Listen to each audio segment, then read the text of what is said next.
Space, the final frontier. These are the voyages of the Starship Opportunity. Our scientific mission is straightforward. Examine the space around, monitor the surface of, and perhaps lead a team into the anomaly at Sector A98. Tune in to hear John Garlick run the adventure with Jay Duguay, John Kennedy, Justin Wiggy, myself, and a host of special guests joining us at the table. Galactic adventures begin just after this music.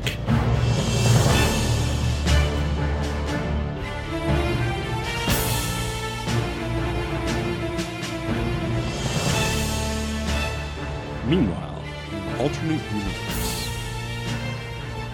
there has been a series of different events that have unspooled since Captain Turnweather made a very different decision. The starships Wuhan and Copenhagen entered the anomaly, and dutifully he stayed at Sector A98 to watch over the wormhole. To diligently protect. Things have spiraled out of control. As we open, you're standing on the bridge. It is of the USS Opportunity. It is littered with the dead. There are half a dozen dead Romulan attackers. There's a Klingon, Captain Chan, in fact, who has been killed, stabbed in the forehead, right below the vulnerable number 5 ridge, by a Romulan attacker. Captain Turnweather is holding a Klingon Daktarg, which is covered with green blood, as Commander Larot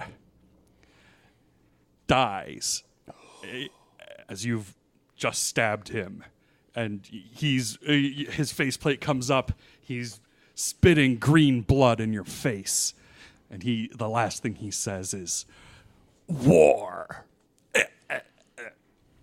Dies. Commander Turnweather looks up and sees his XO, Commander Fakuta, holding a Romulan disruptor. She's got tears running down her face. At this point, you look up. You see that the vacuum of space is only being held out of this room by a force field. There's wind howling as pinpoint breaches in the hull are venting atmosphere into space. And you see that there are Romulan warships and Federation ships in various states of damage and explosions where the view screen normally would be. There's this massive hull breach. She's holding the disruptor, and she's pointing it at you, Captain. And she's with tears running down her face. She says, "We were only supposed to draw off some of their fleet. We can't have a war. Too many people will die. I have to tell them it was your idea to lure Larot's ships into the anomaly."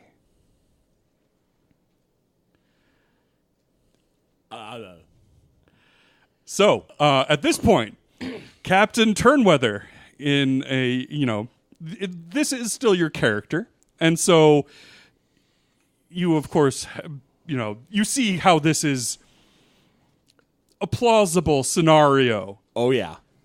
But yeah, it turns out that Fakuta, when the chips are down, has an overarching sense of morality.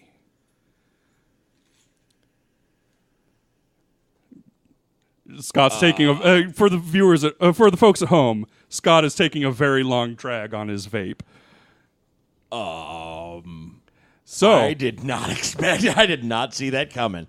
Okay. But yes, she said it is obvious that this has escalated into a wartime scenario. The provocation was underestimated, and events have transpired that have drawn the Beta Quadrant into a state of open warfare. And at this point, Fakuta has the gun on you. She's saying that we have to go forward to Starfleet Command. We have to go to the Federation. They will contact the diplomatic corps. We have to say that you did it. You acted alone when you lured the expeditionary force into the mouth. Okay. And now, so I'll let you consider that for a second. So while I'm considering, quick question: is this Mirrorverse or is this parallel verse? This is a parallel. Okay. So we're not in the pseudo Federation empire. No. This is the Federation with the parallel of difference of one choice. Okay. Her choice. Your choice. My choice. Your choice to go into the anomaly. Right. Instead I stayed to watch, and then they showed up, and that escalated and spun, and now she's got the gun on me. Okay, let me ponder for a minute or three. All right. So we will pause at this point. So we'll mark that. Okay. No, I was going to put the theme in. I was going to put the theme in when I went, yeah. And then have you go, okay, I'm sorry. Yeah, we'll mark it here okay. so we can. Absolutely. Yeah. Yeah. All right, let me. I have a little. Space Ponders. So you have a couple of different options here. Let's be off mic for a second. So now we're back, and it's the long, dark night of Captain Turnweather's soul. I'm putting you on the spot. What kind of a guy is he? I, in a determined fashion, sheathe my Klingon knife. Is the captain's chair still on the bridge? Yes, it is. I will stride up to it purposefully, sit down in the bridge regardless of the force field where a chunk of hull is missing, and I will look at Fakuta and go, "You don't believe we can fix this with any other means than me leaving the captain's chair?" She says, "That's correct," and she shoots you. All right. All right, so... I shoot her phaser hand. Okay, so this is going to be... all right, so from the ground, Wiggy... Commander Rennan was left for dead. He was lying there. He's very badly injured. He was stabbed by a vicious Romulan cyber cestus that pokes out of a gauntlet. He was stabbed in the chest. He's got Betazoid blood all over him. Gross. And he was left for dead. You're going to try to intervene in this scenario.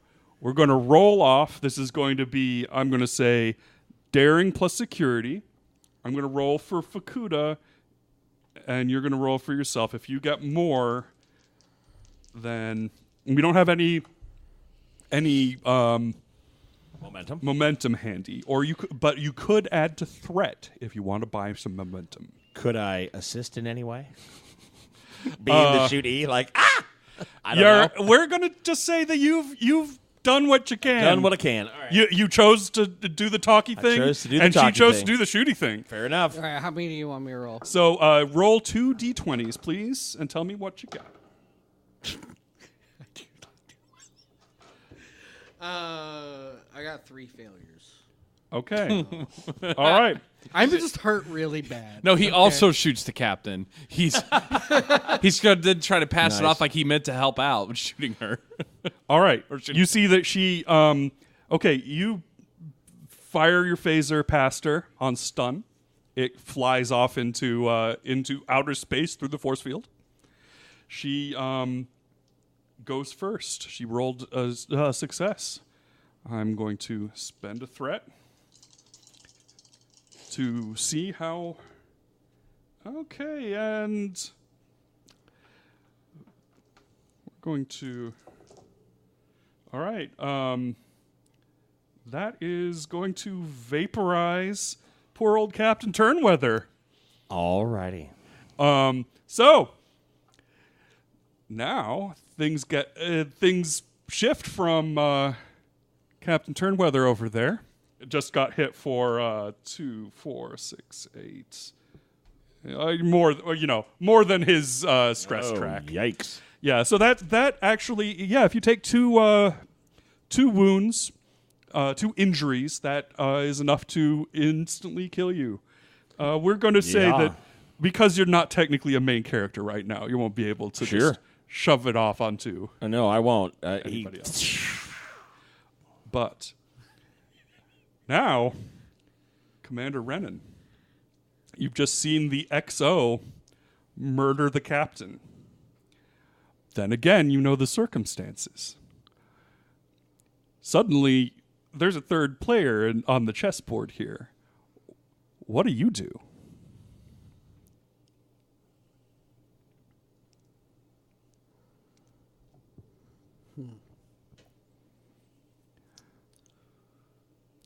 She turns around. She's seen that you tried to stop her. She's still got the disruptor, which is quite a deadly weapon. When Commander Turnweather just evaporated into reddish light with a scream. It's a very painful way to go. Yeah, Romulan disruptors suck. Yeah. But yeah, she's not pointing it at you, but she still has it at the ready. She turns towards you. What's the shape of the ship other than just the bridge? Do we know? It's a red alert. There are multiple hull breaches, but it's this is following a successful battle against the Romulans, who have come in force to try to take Sector A98. Okay. So Starfleet is winning Yes. that battle. Yes, this particular battle, Starfleet has won. Okay. At some cost, obviously. Right. Apparently, oh no, the Romulans got Turnweather. Or at least that's how it's playing out in your mind. That could be how you explain all of it. Or I set the phaser on overload and throw it back towards the computers. okay, so you're going to wipe the localized records of this event. Yep. Okay, there is an impressive shower of sparks as the computers go up. This is because of the nature of a starship during lockdown. You know that to avoid enemy electronic intrusion, electronic warfare, that that the things like security will be locked down, and there won't be a recording of this off-site. It goes up. All right. So so with that, you see that Fakuta discards the Romulan disruptor by the body of Larat, who's just been stabbed to death. And at that moment, there is something strange happens. There is a ripple as all of space crumbles in on itself. This universe has just experienced a vacuum metastability event, and in the blink of an eye, it's ceasing to exist. Everything is frozen for an instant as there's another Betazoid who's watching all of this. It is none other than a man you know by reputation from your time in security. His name is Charno Damascus. He's an interstellar terrorist, the first man believed to have gone through the mouth at Sector A98. Everything freezes. He watches this scene of mass destruction. Looks at you, looks at Turnweather's, what's left of him, the nuclear shadow, the vaporized nuclear shadow on the captain's chair. He says, very interesting. Very interesting indeed. And he turns into sort of a bluish cloud and disappears. With that, this is turns out that What is going on? yes, that was the cold open. With that, Commander Turnweather Prime, Captain Turnweather Prime, wakes up with a start. Oh shit. Okay. Apparently, it's very strange. You are sure that this is something that happened. It seemed so real at the time. You vividly remember getting disintegrated, but apparently it must be just a dream.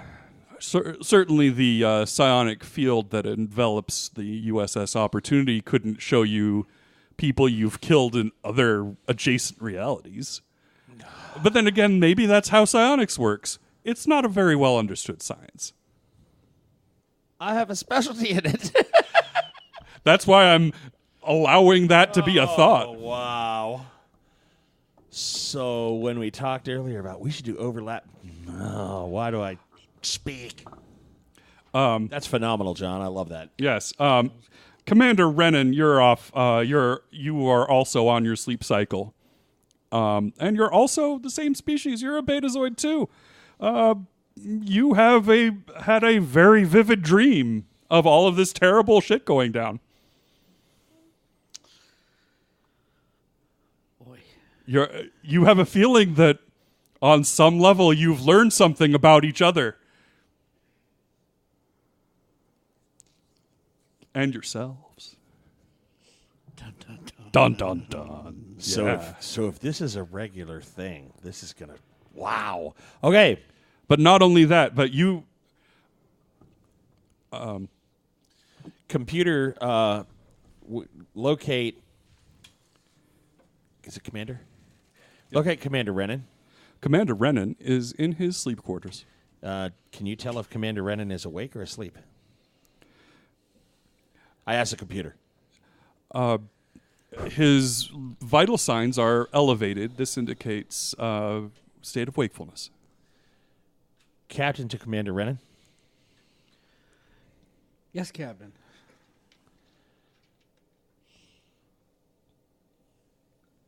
How are you doing? And this is over comms. I'm Which, all for right. the listening audience, might or might not seem weird, seeing as how I'm Betazoid and I can basically reach out and do this in my head, but I've decided to actually pick up the phone and call him. Mm-hmm. I'm all right. Just, Have you gone to sleep yet? yeah. Still asleep? No, sir. Bad dreams. Really? Yep. May I ask what sort of bad dreams? I don't think you want to know.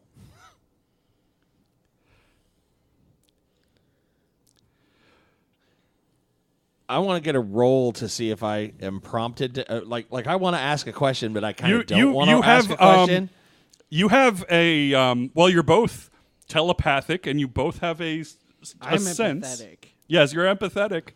You have a strong sense that he Whereas I'm not. he has a little bit of yes, he has a little bit of guilt and nervousness, and you're not sure. Okay. Sorry, I didn't mean to intrude. That's all, Captain? Sure. Okay. Meanwhile, in Med Bay, this is Dr. Thebes' off time, but you have an emergency comm from Nurse McCormick, your trusted assistant. He calls you up and it says, McCormick to Dr. Thebes. There's an emergency change in the condition of Ensign Fleetwood. I'll be there right away. I immediately stop my research into, for the viewers at home who are looking at the screen, you see strange biological designs that look like the starfish from that ship. And I kind of close the monitor, and I immediately start to make my way back to the med bay, the main part of the med bay. Okay. You were conducting your simulations in your quarters. You immediately head down to med bay, where you find your two department assistants in a heated discussion. They are both doctors in their own right. One of them is Dr. Emil Zolfa. He is a human originally from Mozambique on Earth. He is the charismatic sort of maverick risk-taker doctor. You know, it's known for very innovative solutions for medical problems. And the other is a Tellarite man named Dr. Botanilus, who is a stickler for protocol and knows all about by the book. He's an older gentleman. He wrote the book. He's very much the opposite number of Dr. Zulfa. They are arguing, and they're in a section where you can see that crewman Fleetwood is on a bed in sort of an isolated room for sterility's sake. Okay. They are having a heated debate as you walk up. And they both turn to you. You're their immediate superior. What is going on here? Dr. Thebes, there's been a change in Ensign Fleetwood's condition. It appears that the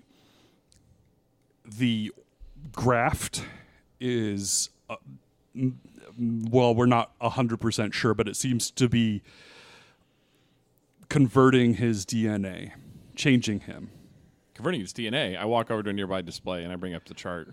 Okay. Also, you glance over at the patient himself. He is red from what appears to be inflammation. Skin is bright red, very almost like an infection. But according to the readout, it says that the grafted starfish tendril and the alien computer ganglion are more or less assimilating his tissue. They're breaking down his DNA and reconfiguring it into their own. He is being rebuilt on a cellular level. Some of the aspects of the new tissue are human, and some of them are biomechanical agents similar to the starfish. This is incredible. This is a level of assimilation we've only seen in one other species. Yes, the Borg. So I start bringing up, Does one of the medical people say that? Yes, that's what the Tellarite says. Dr. Zulfa says, we need to stop this. We need to remove the implant.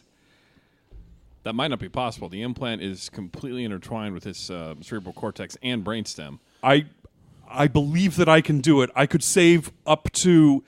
He holds up a pad. I believe I could save up to 89% of his functionality if I act now to remove the graft. 89% of functionality of a human brainstem? Doctor, I believe his quality of life will be greatly diminished, even only at 89%. His quality of life is debatable if it stays in there, sir. The Tellarite, on the other hand, says, I'm forced to disagree. I think that we should freeze him to arrest the transformation. until we can at least get some more hands on this. This is beyond our ability to anticipate. This has never happened before. Hold on. Let me look at this first. Well, I understand his DNA is being assimilated. How long will it take before he becomes completely assimilated by the new tissue?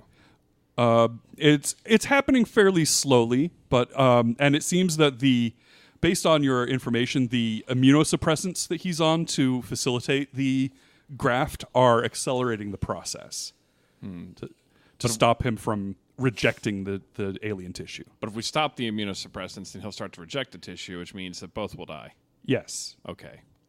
So I didn't start bringing up more graphs. I'm starting to look at a cellular level. Mm-hmm. Do I see what exactly is assimilating it? Is it just the tissue expanding, or are there actual like little biological nanites involved? The tissue is expanding, and it appears that it is rebuilding his cells. He is being... It's rewriting the DNA. It's rewriting the genetic material. The alien tissue doesn't have like a regular nucleus. There are just little blobs of genetic material distributed through the cells. Okay. Would I know if it's still possible to access the core of the computer inside of him? Telepathically. Telepathically, what you've been keeping an eye on this situation, regardless. Mm-hmm. He is basically what you are getting is complicated math. There is a fractal mathematics. A fractal is unfolding in his mind. Mm-hmm. This could be a lot of things. It's hard to tell.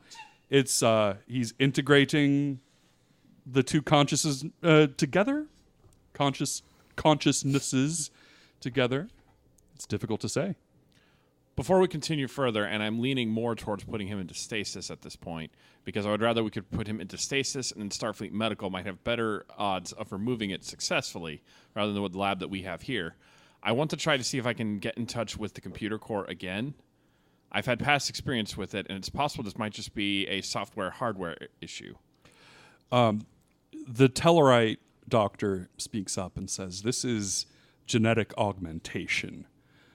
Genetic augmentation of a sapient species is absolutely forbidden. It is absolutely forbidden for the species to experiment upon itself.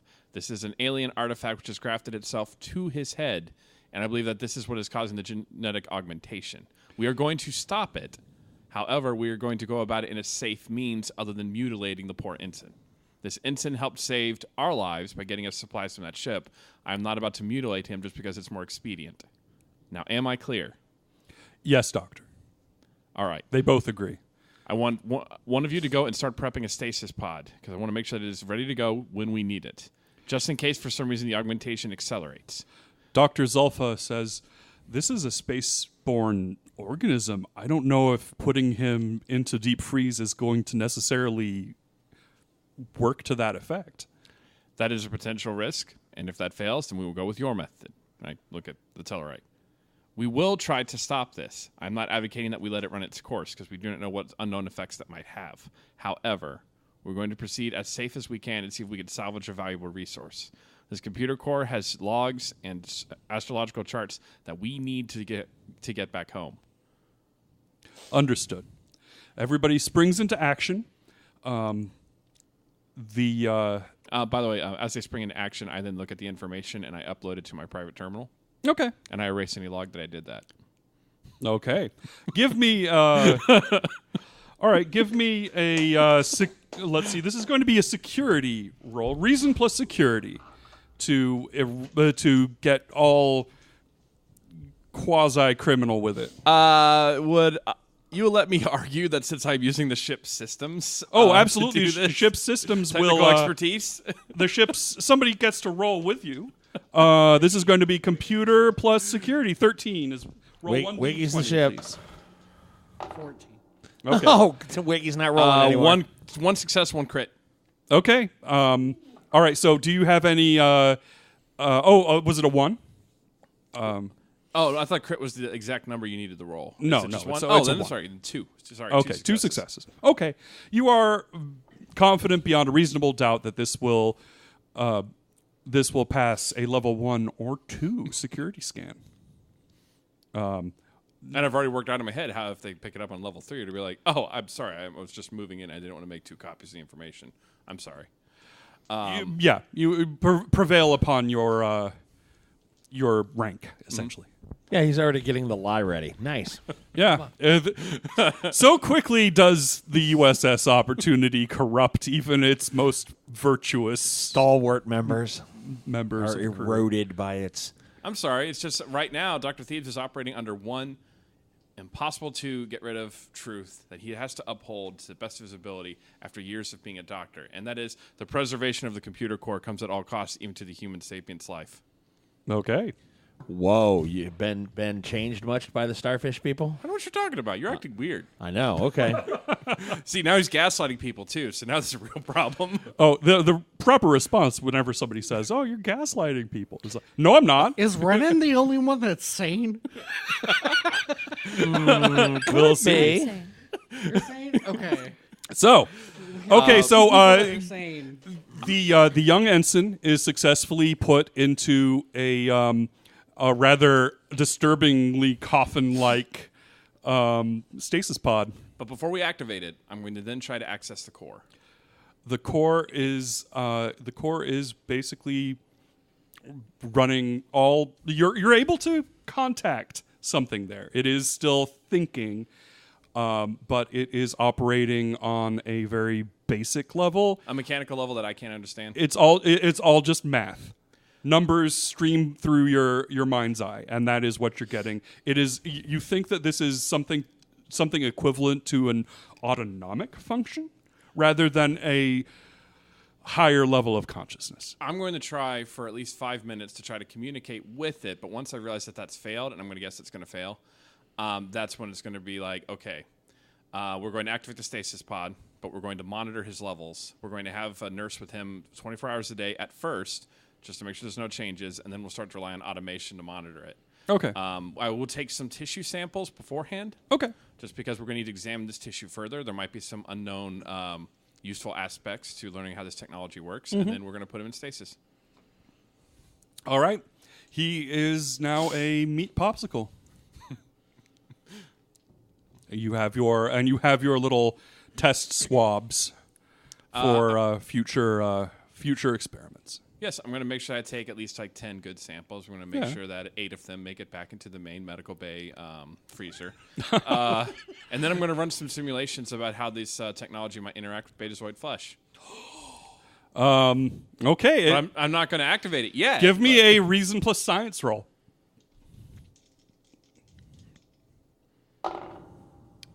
One success. Okay. You are reasonably confident that humans and betazoids, this Fleetwood is a human, obviously. You're fairly confident that with the drug regime for immunosuppressants and things like that, you are fairly confident that a betazoid could undergo a similar graft. However, it would have to be from a flesh directly from a starfish or similar ship component from the biomechanical ship. But without the main graft from the ship, because not much of that technology survived, if I just injected the cells into someone, it would just start to convert them, but they would have no operating system? You are fairly confident that without the actual starfish arm, that this would just metastasize into a regular cancer. It would not be that there is some kind of higher order processing going on in this biomechanical process. Well, I'm going to let the computer run some simulations. Then I'm going to wonder just how many of those starfish did I put into 3 cargo bays or cargo containers in the main cargo bay? I believe there are 24. In cargo bay 3, I believe there are like 6 clumps of 4 or something like that. Well, I'm just going to have to run some simulations on that. You know, I'm going to make sure we go about this the right way. But there's a whole lot of starfish down there. They are kind of clumped together in a ball, in 4 separate spheres. That they are dormant, though. The core must be preserved. Yes. So I'll just run some simulations and keep an eye on poor Ensign Fleetwood. Okay. I'll eat some mac and cheese, while monitoring his test results. Evil. All right. I'm not evil. Okay, sorry. I had a computer core running through my brain. Yes. That's fine. And now for the listeners at home, he's passing a note. Wiggy passed a note. I can't read it from here. Dr. Kevorkian. Dr. Kansorkian. That's even worse. That is worse. You should feel Okay. bad. Just injecting people with cancer. That's what you're doing. No, All I'm right. not going to do that because that would make zombies. Okay. Cancer zombies. All right. So, meanwhile, Wiggy, you're just a test subject. okay, Commander Ithaca. Thank you for your patience as we go through these clowns.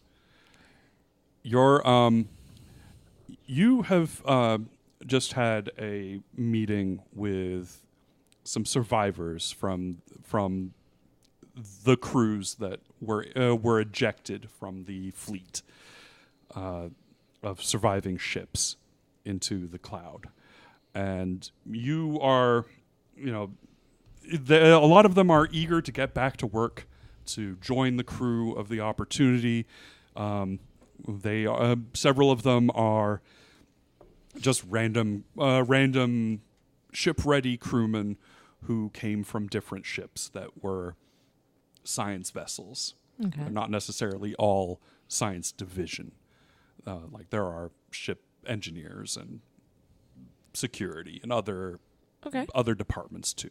And you've been doing that, and your next thing to do is to report to Commander Fakuta, the XO of this ship, to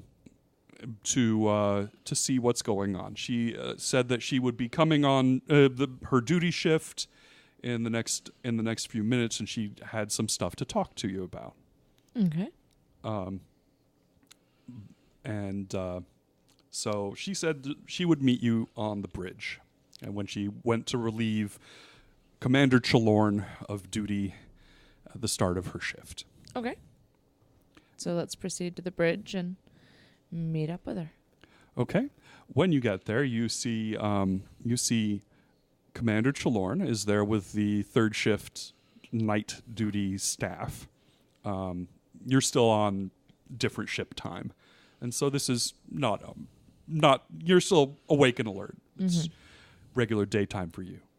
But you see that they are just going through various normal ship stuff. But you see that Chalorn looks a little concerned. He says, Commander Fakuta hasn't come to the bridge for her shift.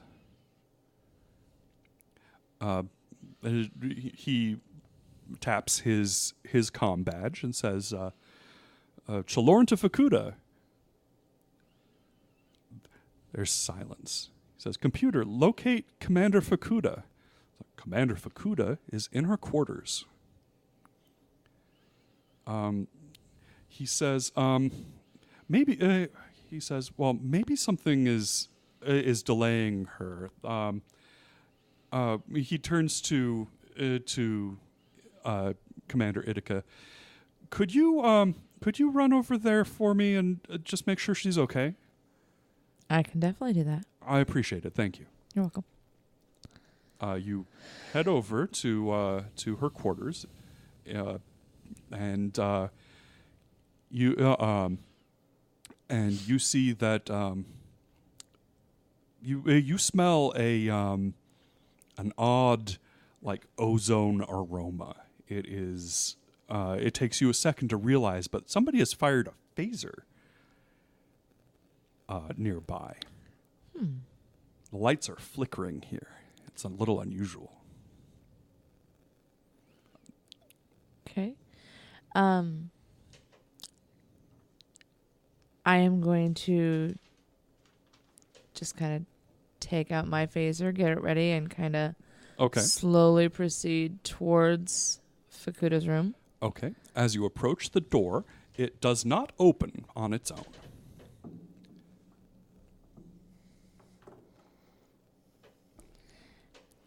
Okay. But she does not respond when you press the little blinker that makes a little tone to let her know that you're there. Okay. I'm going to go ahead and tap my badge and say, "Computer, can we get an override on the door for Commander Fakuta's room, please?" Security access granted. It slides open. Inside, you see it is very dark. There's only the eerie blue light coming from the gas cloud outside. It's the only light coming in. You can see that the smell of ionized air and burned upholstery is stronger. It smells like she shot a phaser. You can hear her breathing inside, but it's still very dark. I'm going to slowly walk towards where I hear her and watching, looking, and calmly say, "Commander, are you okay?" Okay. As you walk in, the lights flick on, illuminate, and you see Commander Fakuta is there. She is clutching a phaser type, hand phaser, and which it looks like she has shot the wall, hosed it down with plasma energy, and she is huddled in a corner. It looks like she's aged at least 10 years overnight. She is dressed in. She's not in uniform. She's dressed in just her tunic and pants, but she is rocking back and forth, saying, "It's not real. It's not real. It's not real." Okay. Let's go ahead and give a call to Dr. Thebes. Thebes here. Thebes. Hi, this is Commander Itika. I'm in, what's her name again? Fakuta. Fakuta. I'm in Fakuta's room. I need you to report here immediately, please. Is it an emergency? It's possible. We'll no. be there right away. I'll notify security. Yeah, please. I notify general security medical alert, so a security team will get there, and then also I grab a nurse and an emergency pack, and we make our way there. Okay. All right. They a couple of beefy security personnel enter. They very gently remove the phaser from her hand. She seems unresponsive. Occasionally, she just mutters, "It's not real. It's not real. It's not real." I sit down next to her and start to move forward, and it's just an assessment right now to determine what's going on while we just break out our tricorders. At the same time, I'm also trying to probe her mind gently, just to see what's going on. All right, you without having to make a roll or anything like that.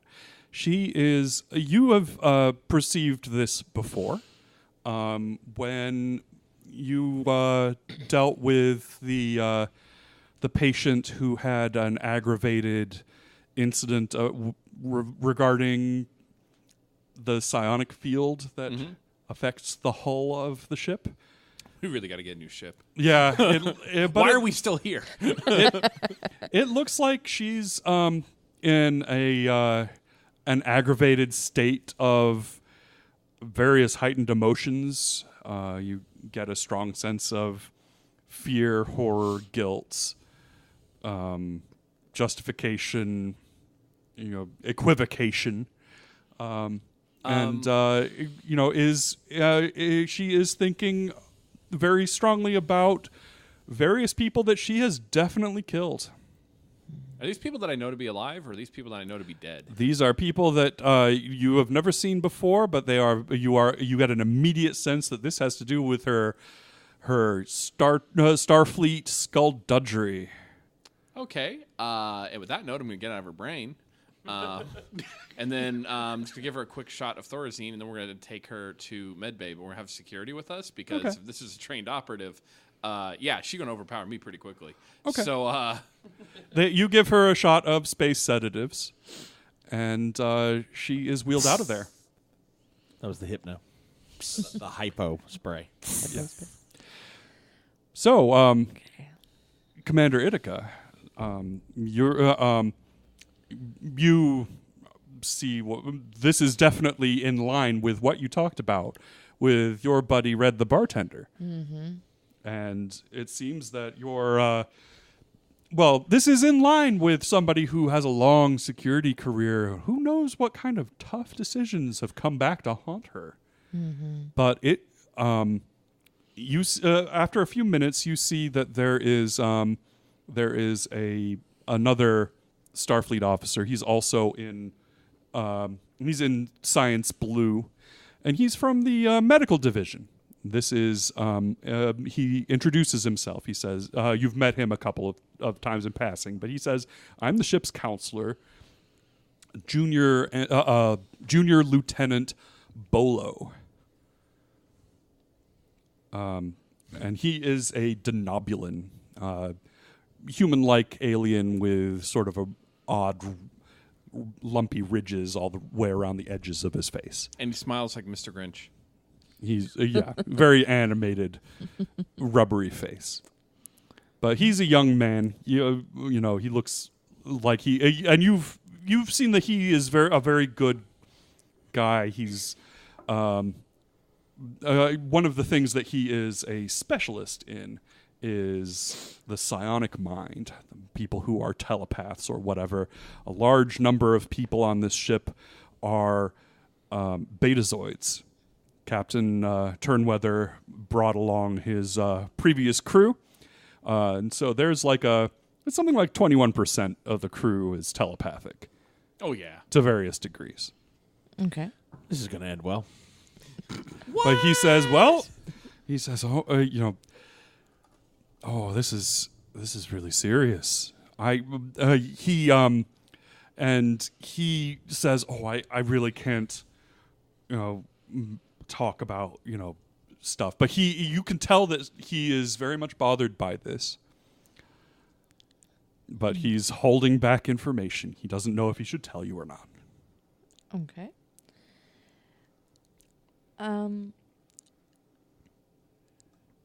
So let's approach it this way. I don't want to break doctor-patient confidentiality. So let's work on the hypothesis. Yes, that thing. Thank you.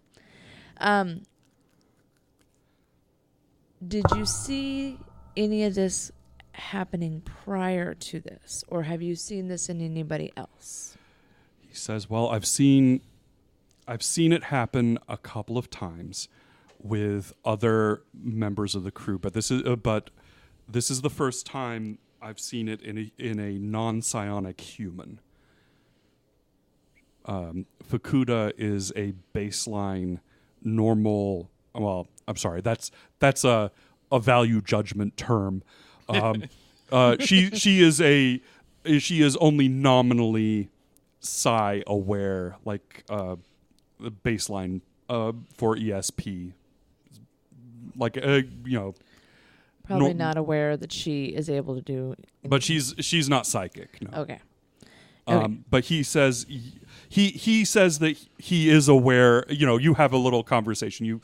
He says he is aware of the haunting phenomenon. Okay.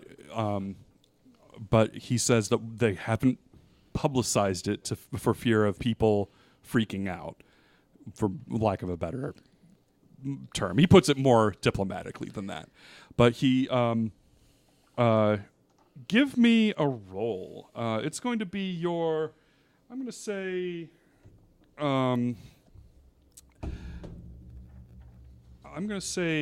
well, you can pick stats that you think would be appropriate for this, but it's probably going to take your command discipline, maybe insight or presence to get him to open up about this particular case. And roll 2 d20s for me. Oh, 2. 1 success, 1 fail. Okay. You all right, you get like, okay, well, this is important. I need to report back to the other commanders. He says, well, I think that she's going to be down for the count. I have seen this before in cases of aggravated telepathic episodes that she's going to require long-term care. Okay. I think I'm going to need to relieve her of duty for a while. Understandable, and that's something I will report to the captain. Is there anyone else that you feel we should be concerned about? He, you see that he's thinking about different patients. He says, yes, there is, in fact, it's the other officer who's the former XO, Commander Zelik. He has he's something of a tough guy. He was a war hero, and he had a pretty big body count. He's also half Vulcan, but he favors his human side. So he's going to be psionically, sharper than another human of his, given his ancestry. Okay. So he is, I'm predicting, very likely to have an episode like this at some point in the next few weeks. Okay. Also, he's not part of the he's not part of the regular Opportunity crew. He only came on when we first came through the mouth. So I don't think he knows yet. Okay. So he is definitely somebody to watch out for. Is there anybody else that you can think of? I have, I would say, anybody who's a Betazoid with history in the command division would be up there. So the captain and Renan are both possibilities. Okay. Okay. Do you have any... Now, I know we're looking at long-term care. Have you come across anything you think might make it potentially go away or slow down the effects? I'm not sure. I think I was discussing this at length with Commander Fakuta in her regular sessions, and she was rational. I told her, it was her duty. She has to rationalize the actions that she's taken in the service of Starfleet, and that came up bupkis. Okay. Hasn't worked out. So back to the drawing board, I'm afraid. Back to the drawing board. Okay. If you can work on that, see if you can come up with some other ideas. I will discuss things with the captain and check on Fakuta and Dr. Thebes. Thank you, Commander. And he scurries off. Okay. So let's go check in with Dr. Thebes first. Okay. Dr. Thebes. It looks like Fakuta has had a full psychotic break. Another one. Yep. Very disconcerting. I'm going to make sure that she gets an appointment with the ship's psychiatrist and psychologist and get them here right away. Oh, yeah. But I'm just going to try to manage her physical symptoms as best I can. Anybody who is in the med lab with me will notice two things. Well, they'll notice one thing right away. The other one they'll only notice if they're a Betazoid. One is that while I'm treating her as seriously as I can, I've got almost no bedside manner. And the second is that as I'm a Betazoid, I have shut myself off. Oh, okay. So you're not communing with the minds around you at all. Mm-hmm. Okay. But no, I'm managing her symptoms, but I'm also waiting for the specialist to get here. Okay. All right. Basically, over the what happens is we're going to scene wipe to the special report to the captain, where where Dr. Thebes and Junior Lieutenant Bolo, Counselor Bolo, are presenting a report saying that Fakuta has had a full psychotic break. She is going to be, she has to be relieved of duty. She is incoherent and not able to, she's not aware of her surroundings. And it has to do with the psionic effect on the ship. She is seeing ghosts. That's my assessment, anyways. Yeah. I'll even rely upon my ability, which I never get to use in active play. What is that? Euthanasia? No, doctor's orders, Ah, okay. Yeah. where essentially she is not fit for command or any duty. But yeah, and by the estimation of the ship's counselor, she's going to be out for 8 weeks or more. We have to sideline her. There's no way to. This is not a temporary thing, Doctor. I would be worried about her risk. What if she is managing a critical system? I know that she is primary. She's command, right? Yes, Yeah. she's I the know XO. I know She's the XO. She's the first officer. I know she's the XO, but what if she was in charge of a critical mission or in charge of a critical system, and then she breaks down again? Also, the fact that I'm worried she might be prone to be blunt, violent tendencies. When we found her, she had a phaser in her hand. As it is, she is not aware of her surroundings. When you mentioned she has a phaser in her hand, I look startled. And are you've blocked yourself off? Are you? Yeah. Are you still probing others though? Oh no. Okay. Then you don't notice that you say she's got a phaser in her hand, and I blocked myself off. Oh, the mistrust builds around the table. I'm suddenly like, why? What was she shooting? Why did she have a phaser in her hand? Brennan is eating breakfast and all of a sudden goes, "Where did everybody go?" It's like the old days of instant messenger. He's sort of like, they both put up their away messages, but I can see they're chatting with people. They both did it at the same time. What's going on? But no, I just put a pad forward. This has all my recommendations on the matter, Captain.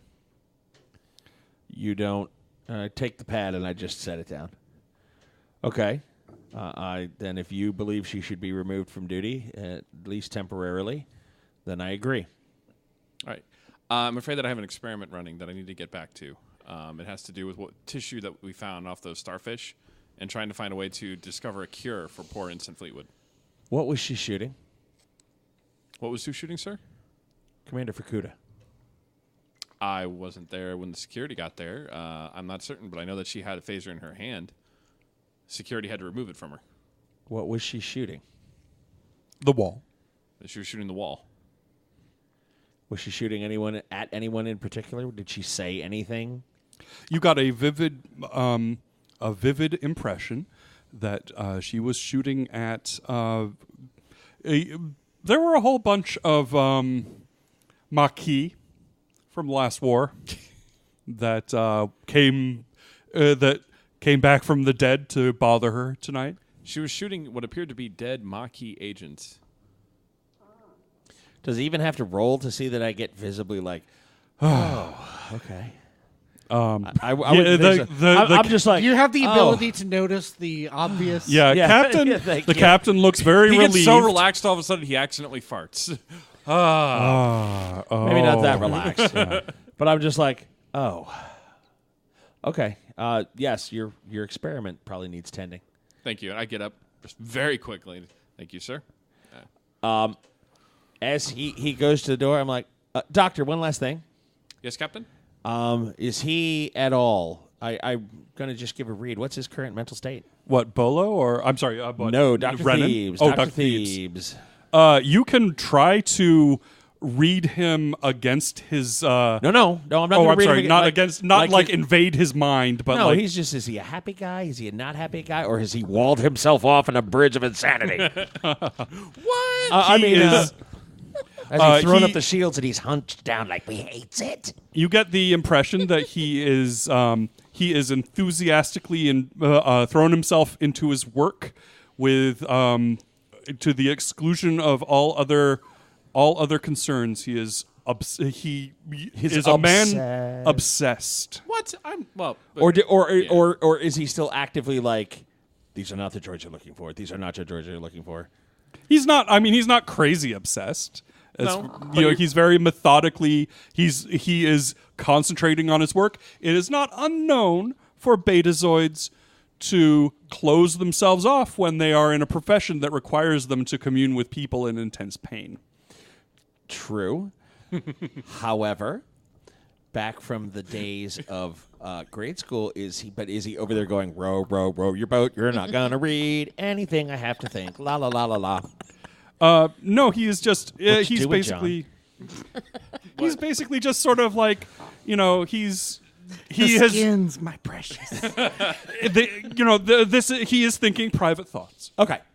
All right. The Betazoids are still, they're not group mind. Right. They are Sure. He is walled himself off in his individual focuses. Red rum.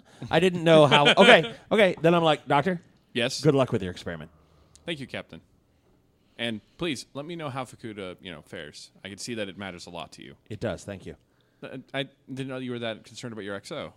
Of outside course. of profession. She's my first officer. I care for all the members of my ship. Each member of the crew is dear to me. Good to know, Captain. Thank you. Walk away. Thank you. I'm out. It's good that you love us all. I gotta leave. It's getting weird. It's getting Too emotional in here. Bolo, Yes, Captain.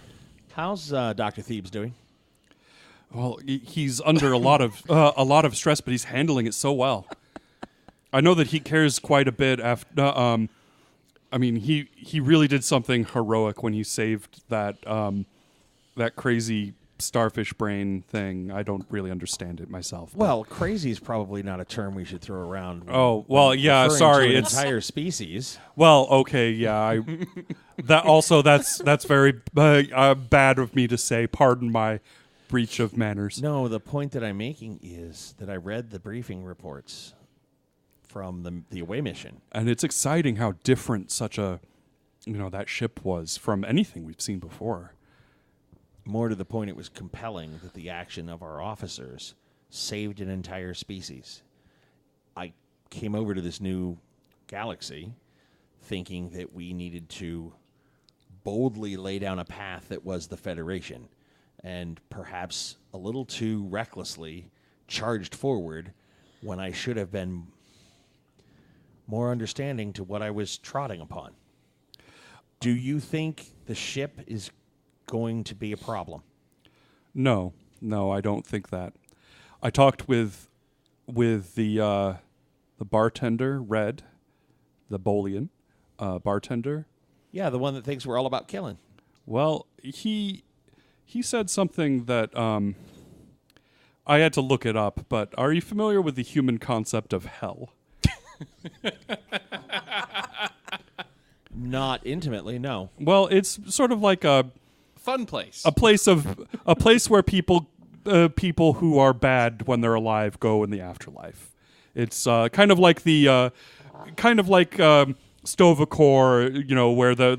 where the cowards are punished by that one monster in Klingon mythology that eats souls.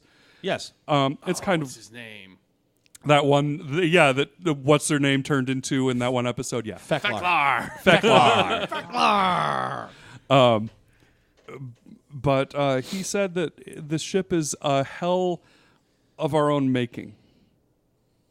Then we should all strive to unmake the hell that we have strewn. I hope that's how human mythology works, sir. So do I.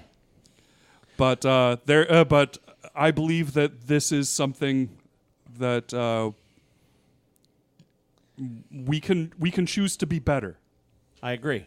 Nevilleham didn't think so. Well, you're stronger than him, sir. I hope I am.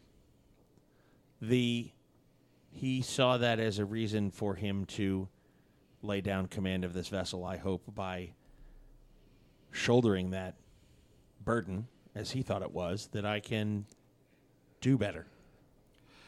Now, there is another matter that I wanted to discuss with you regarding regarding the away mission.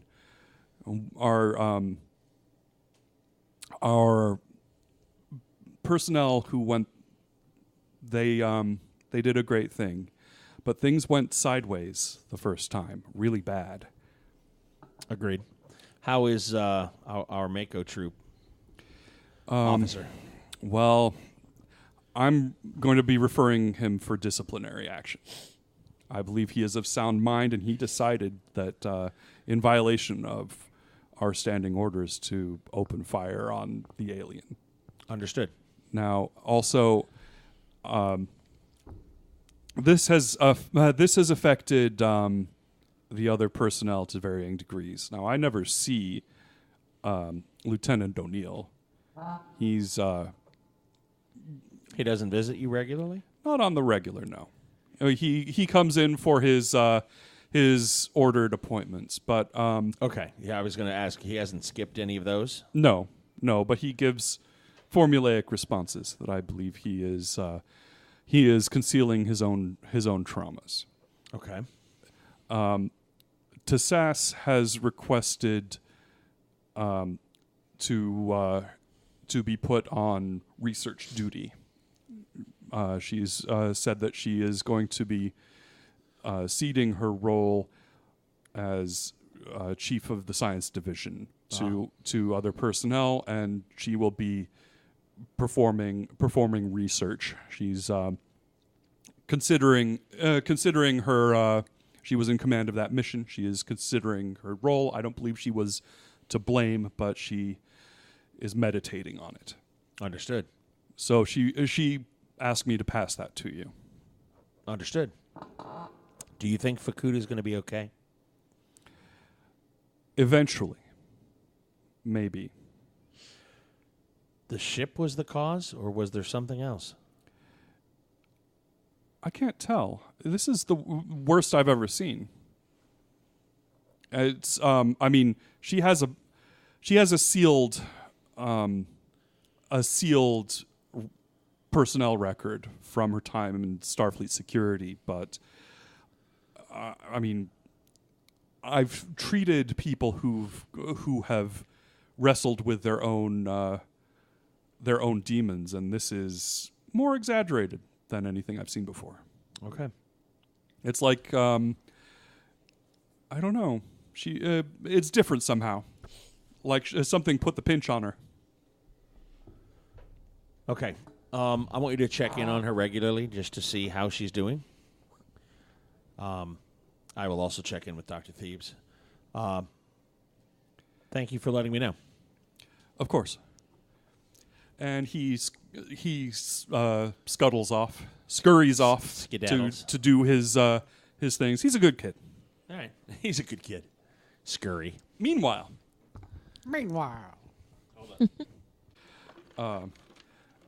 back to Commander Rennan. You have heard the news about Commander Fakuta, your immediate superior, and she has in the event of her being incapacitated, all of her super secret blackmail files and such go to you. Yep. And that includes specifically, you see that she did surreptitiously record that conversation that she had where she offered to smooth things over with the captain. You now have that file. Okay. But also you see that, everything you know already is there, that, she intervened in order for Starfleet intelligence to manipulate the situation on a galactic politics level in order to, poke at the bear of the Romulans to try to get them to throw some ships away, which, they have. Mm-hmm. Hopefully that's going well back in the Beta Quadrant. But you go through and you see that she had some various personnel, who are transfers like you, who are involved in her previous command. I mean, previous position. Okay. But the other thing that you see is that you're going through her logs, and you see that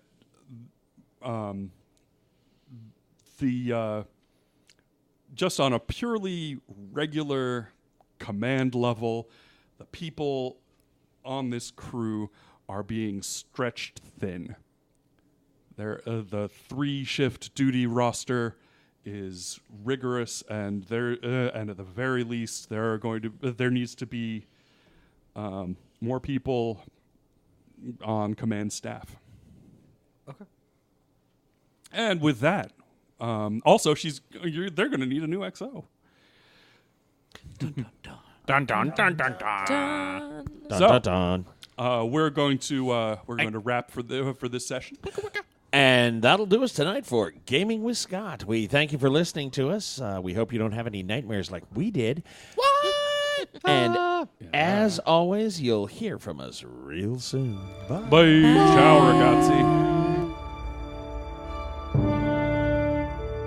That'll do us tonight for Star Trek Adventures. You can send us an email at feedback@gamingwithscott.com.